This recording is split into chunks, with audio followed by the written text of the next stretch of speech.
বন্ধুরা, বর্তমানে সারা দেশে কোটা আন্দোলনকে কেন্দ্র করে আন্দোলন আরও জোরালো হয়েছে।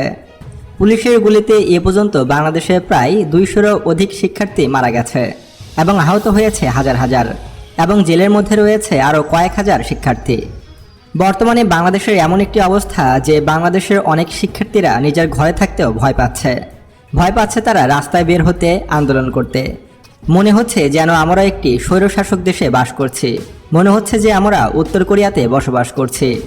উত্তর কোরিয়ার প্রধানমন্ত্রী কিম জং উনের যা মন চায় তাই করে সেখানে। এমনটাই ঘটছে বর্তমানে বাংলাদেশের শিক্ষার্থীদের আন্দোলন এতটাই জোরালো হচ্ছে যে বাংলাদেশ সরকারও অনেক চাপে পড়ে গেছে এবং বহির্বিশ্ব থেকে শিক্ষার্থীদেরকে আরও উস্কে দেওয়া হচ্ছে। তো সেটা যাই হোক, সেটা আমার মূল বিষয় নয়।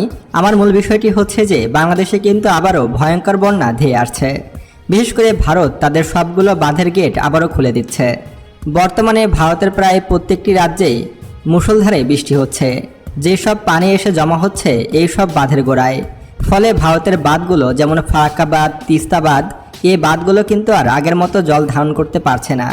জলে পরিপূর্ণ হয়ে গেছে সে সকল বাঁধ।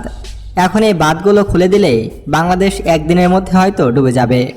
ইতিমধ্যে আমার জানা মতে ফারাক্কা বাঁধের বেশ কয়েকটি গেট খুলে দিয়েছে ভারত।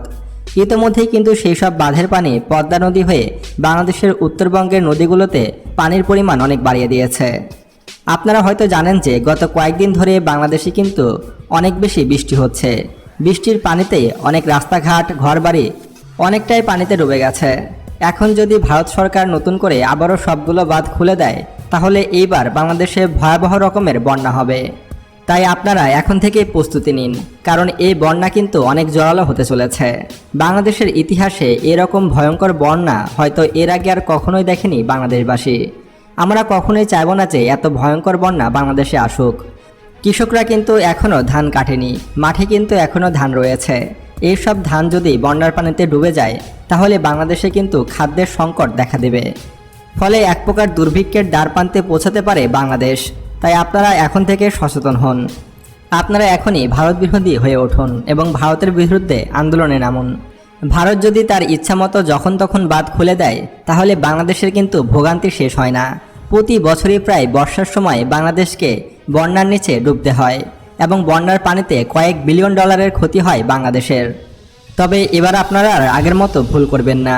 প্রতি বছর বন্যা হলে ফারাজ করিমের মতো কিছু বেয়াদব, কিছু চরিত্রহীন, কিছু লম্পট, কিছু বিবেকহীন মানুষ কিন্তু বিকাশ নাম্বার দিয়ে তাদের জন্য সাহায্য চায়। বন্যার্থদের কথা বলে তারা কিন্তু বিকাশ ও ব্যাংক অ্যাকাউন্টের মাধ্যমে লক্ষ লক্ষ টাকা নিয়ে নেয়। তার মধ্যে থেকে কিছু টাকা তারা সাহায্য করে, বাকি টাকা কিন্তু নিজের পকেটে মেরে দেয়।